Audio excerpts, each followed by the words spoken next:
আজকে মরলে কালকে 2 দিন পরের দিন কেউ কাঁদবে না।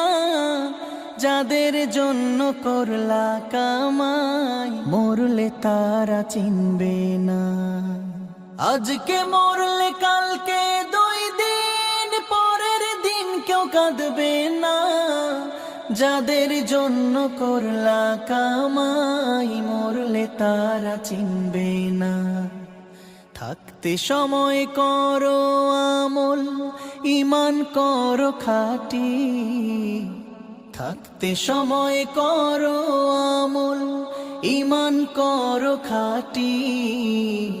শেষ ঠিকানা তোমার আমার 3.5 হাত মাটি।